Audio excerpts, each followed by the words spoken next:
ఒక 10 days back మా client ఒకతను వచ్చి, సార్ ఒక పాన్ నెంబర్ చెప్తాను, ఆ పాన్ నెంబర్ది సిబిల్ రిపోర్ట్ కావాలి అని అడిగారు.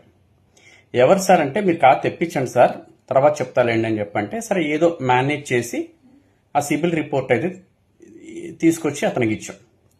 నిన్న అతను వచ్చి, చాలా థ్యాంక్స్ అండి, చాలా పెద్ద హెల్ప్ చేశారు నాకు అన్నాడు. ఏంటి అంటే చెప్పంటే, ఆ సిబిల్ రిపోర్ట్ ఇచ్చారు కదండి. ఎవరు సార్, ఏంటి, ఏది ఏ రకంగా మీకు హెల్ప్ అయింది అని అంటే, మా పాపకి ఒక మ్యాచ్ వచ్చిందండి. సో అతను చూస్తే ప్రాపర్టీస్ ఏవో ఒక 2 హౌసెస్ ఉన్నాయని చెప్పన్నారు, కారు ఉందని చెప్పన్నారు, జాబ్ చేస్తున్నాడు, సాఫ్ట్వేర్ జాబ్ చేస్తున్నాడు. బట్ బయట ఎంక్వైరీ చేస్తే కొంత ఫైనాన్షియల్ ఇండిసిప్లిన్ గా ఉంది అని చెప్పని మాకు రిపోర్ట్ వచ్చింది, అది చెక్ చేద్దామని సిబిల్ రిపోర్ట్ అడిగాను సార్.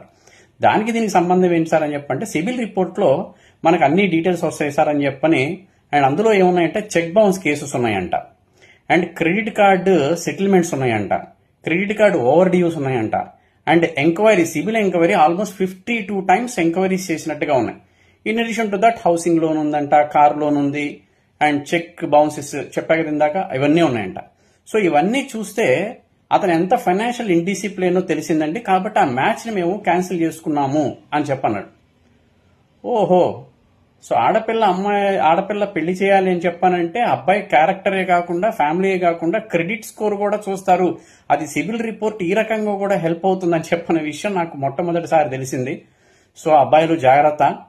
సో మీరు ఫైనాన్షియల్ ఇండిసిప్లిన్ ఉన్నారా లేదా అని చెప్పనేది మీ సిబిల్ స్కోర్ చూస్తే అర్థమైపోతుంది.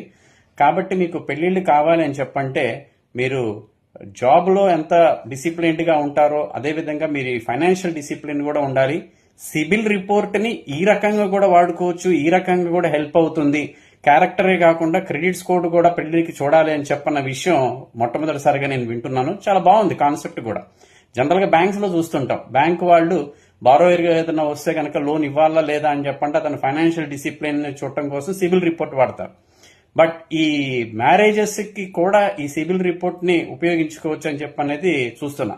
ఈ మధ్య చాలా చోట్ల వింటున్నా, మెడికల్ రిపోర్ట్ చూస్తున్నారని చూసా కానీ, బట్ సిబిల్ రిపోర్ట్ అనేది మొట్టమొదటిసారి వింటున్నా. బట్ ఐడియా బాగుంది, కాన్సెప్ట్ బాగుంది. Thank you very much. So be careful friends, financial discipline గా ఉండండి, సిబిల్ స్కోర్ ని ఇంప్రూవైజ్ చేసుకునేట్టుగా చూసుకోండి. Thank you very much.